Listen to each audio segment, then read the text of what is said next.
Bom, e agora nós vamos falar com a repórter Sara Medeiros, que tem informações sobre um balanço das ocorrências relacionadas à embriaguez ao volante. Sara? Olá, Tamires, bom dia. Infelizmente, os casos de embriaguez ao volante, principalmente aqueles em que envolve acidentes, têm crescido aqui na capital. A gente vai conversar agora com o Major Silveira, que é o comandante da CPTRAN. Comandante, a gente está vivendo um período de pandemia há mais de um ano, quando, na teoria, esse número de acidentes, esse número de motoristas flagrados, bebendo e dirigindo, deveria estar diminuindo, já que a intenção é que haja menos pessoas circulando pelas ruas e avenidas da capital, né? Exato. O ideal era que esse número reduzisse ao extremo. Afinal de contas, a tendência é que a quantidade de veículos circulantes fosse bem menor. Mas o que percebemos nesse período de pandemia, desde março de 2020, quando iniciou os decretos governamentais e, consequentemente, a diminuição da circulação, a quantidade de acidentes, ela, apesar de ter diminuído, mas não tanto quanto o esperado. Além disso, o comportamento do condutor, tanto em veículos de 2 rodas quanto de 4 rodas, ele teve uma modificação na qual as nossas fiscalizações também passaram a observar. Esse comportamento do motorista também mudou em relação ao momento, o horário que vocês acabam flagrando esses motoristas embriagados ao volante? Exato, porque em períodos normais, antes da pandemia, as nossas operações de lei seca, ela tinha como base os finais de semana, a partir da quinta até o domingo, que era um dos bares e restaurantes que ficam muito mais frequentados. E aí, a tendência de termos condutores embriagados é bem maior. Mas, após a pandemia e com os bares fechados nos finais de semana, o que percebemos é que praticamente todos os dias temos algum flagrante de algum condutor embriagado ao volante. E a atuação da CPTRAN, a gente sabe que é capital e região metropolitana. Esse comportamento, ele se dá em toda a área de atuação da CPTRAN que vocês têm observado? Exato, principalmente quando se fala no quesito acidentes. Os acidentes passaram a ter mais condutores embriagados e em toda a região da capital, bem como a metropolitana, há flagrantes, há números previstos, quer seja em Socorro, na Barra dos Coqueiros e em São Cristóvão, e nas rodovias que dão acesso a Aracaju, bem como suas saídas. É o que flagramos, é o que percebemos nessa mudança de comportamento no quesito embriaguez ao volante. Ô Major, infelizmente esses acidentes também eles acabam sendo mais graves, né?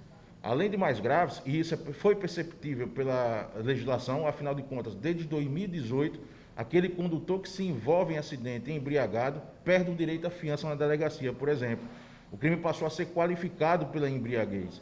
Então, não mais o cidadão que se envolve em acidente embriagado paga a fiança simplesmente e vai embora. Ele precisa esperar a audiência de custódia. Isso foi modificado antes da pandemia.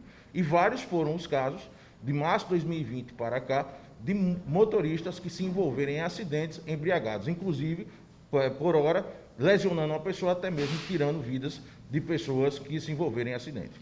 Se a gente for comparar os números em relação ao ano passado, ao ano de 2019, agora em 2021, os números percentualmente, aparentemente, o número de acidentes é maior, né? A verdade, o número de acidentes não é que ele veio a ficar maior, entendeu? Mas ele praticamente são os mesmos números. Não teve redução no número de acidentes. É essa a nossa preocupação. Porque se tem menos circulação, a tendência é que tivesse menos acidentes. Nos finais de semana, sim, houve uma redução considerável.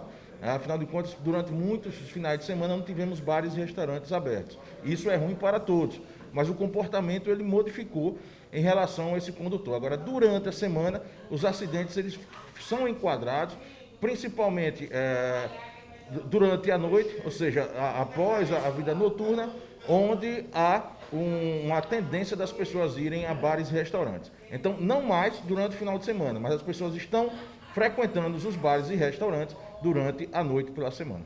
Major, a gente acabou de sair do Maio Amarelo, que foi um mês de ações educativas, de conscientização dos motoristas. Esse tipo de ação vocês fazem com muita frequência e, infelizmente, parece que para algumas pessoas não tem efeito nenhum, né?